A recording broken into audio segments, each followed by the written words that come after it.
Hello, honorable members of the clan. So, guys, I have something else that is bothering me. It's something that is obvious, but not too obvious if you are thinking about it. The obvious part about it, there are two names that were said in Musisibia's confession.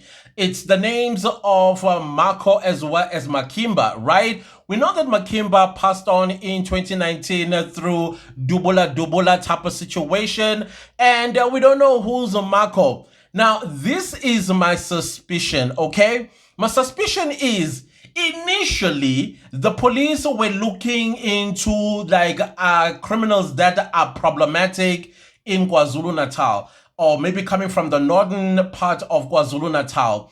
And then they probably came across the name of Marco and Makimba, right?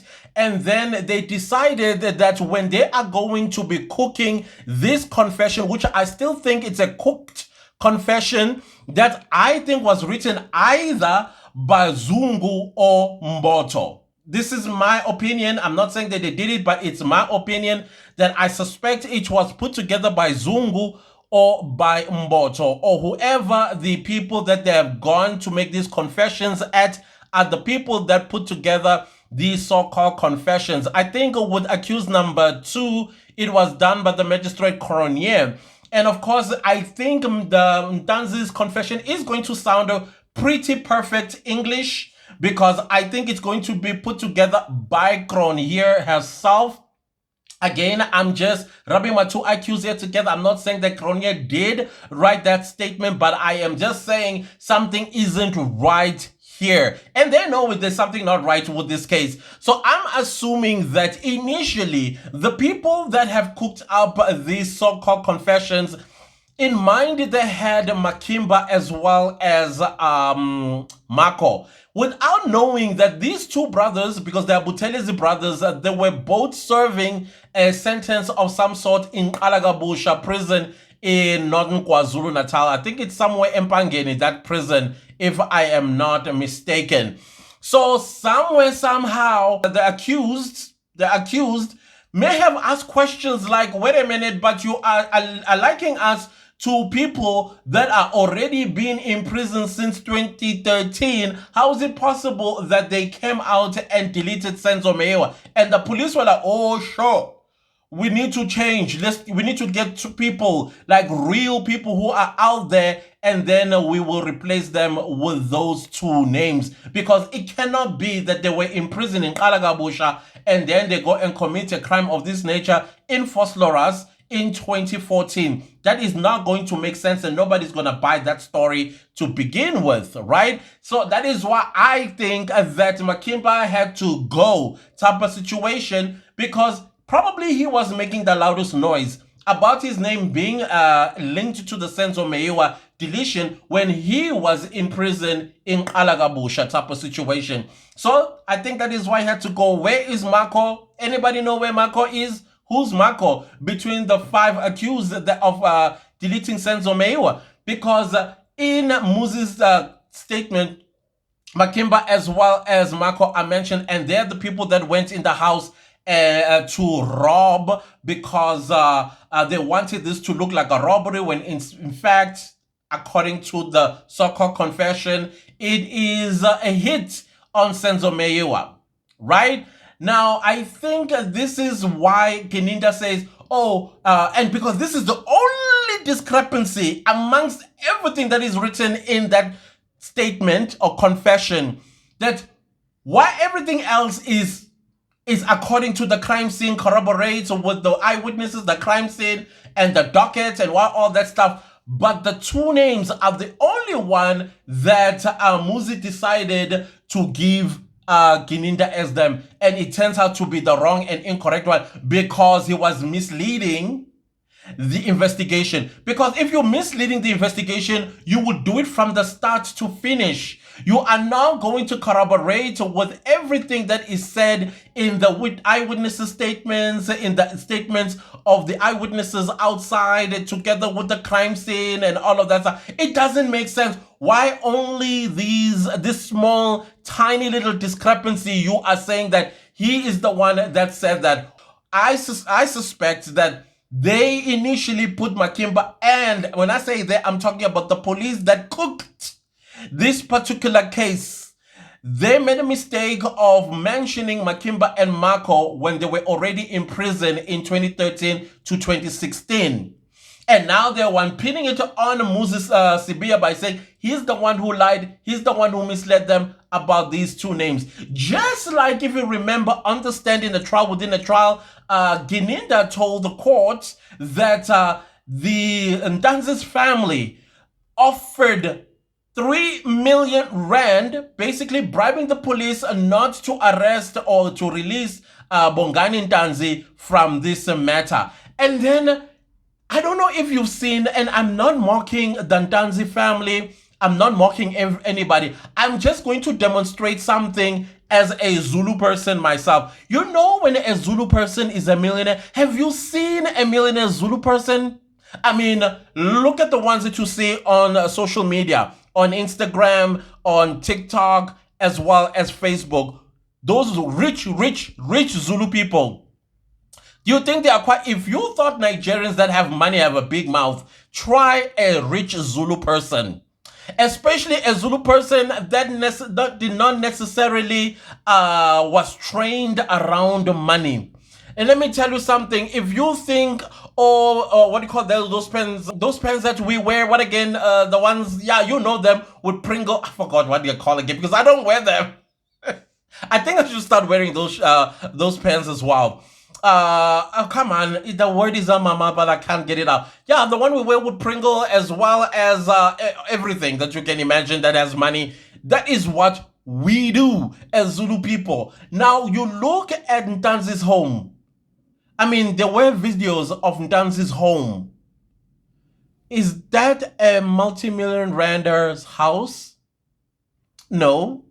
And two, if Ntanzi was indeed, or Ntanzi came from a rich family, do you think at the gold mine where he was working at, he would have kept quiet? He would have let known everybody that, hey guys, I don't necessarily need this job. I'm just doing it because I want to be a responsible, independent child from my rich family because we got money, millions of rands. For them to be able to bribe the police or offer the police a bribe to let this one go on Ntanzi.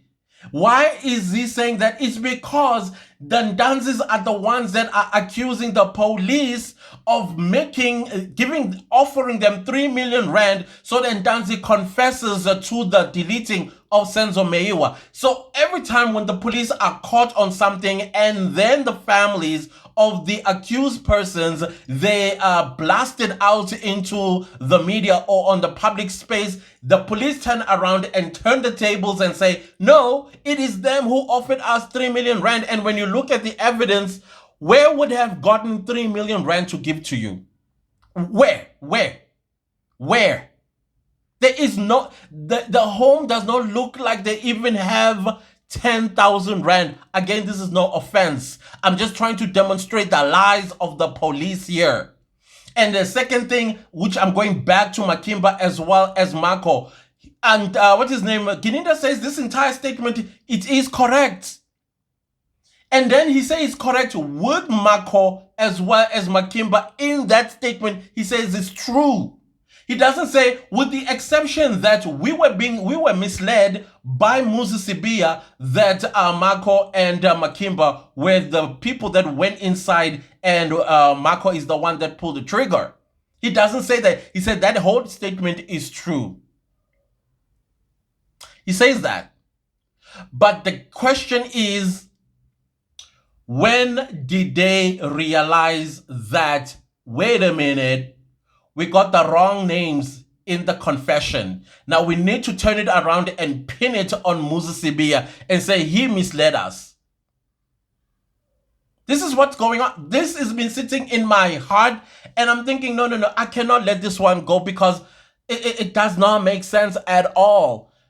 3 million rand offer and two names that were mentioned by what's his name, Moses Sibia, and then that statement is accepted. That does not make sense to me, and I hope that the defense did notice this. I know he's going to defend himself and say, but then when I started on the 17th of October, I mentioned that Musisibia is the one that misled us and gave the wrong names. I know he's going to say that in his defense, but what matters is that at the end of his testimony, to confirm that this is the true nature of the confession of Musisibia, Marco and Makimba's name are still on there. That is just what I picked up. And then he's going to go into the 3 million rand, that it is Ntanzi's family that offered the police a bribe of 3 million rand when it's other way around. When they get caught, they turn things around. That's how liars do anyways. They gaslight you just like that. But now we also have a judge who is folding under Gininda. He's folding under Gininda. The favorite child is on the stand as far as I'm concerned. I don't know about you guys, how you feel about this, but hey, kwanzima. And I will say it again, when a Zulu person has millions of rands, you don't know us. We don't keep quiet when you got money. We don't. No, we don't. We're like Nigerians. They don't keep quiet when they got money. No, it's true. I'm not saying all Zulu people do this, because there are a lot of millionaire Zulus who are not saying anything. They're not living lavish lifestyles. They're not going to Italy for Gucci's. They just live their lives simple, but millionaires. But there are those of us who are loud, who wants the whole world to know that we got money. But Ntanzi's home doesn't look like they have even 10,000 rand to their name. But they offered the police 3 million rand to make this go away. When they are the ones who are saying the police offered us, the father of Ntanzi, 3 million rand to convince his son to take the confession and admit that he's the one who is part of the deleting of Senzo Meyiwa. We believe the father. We believe Ntanzi. We don't believe the police. Just like with the Makimba and Marco. The entire statement is correct except for the names. Make it make sense.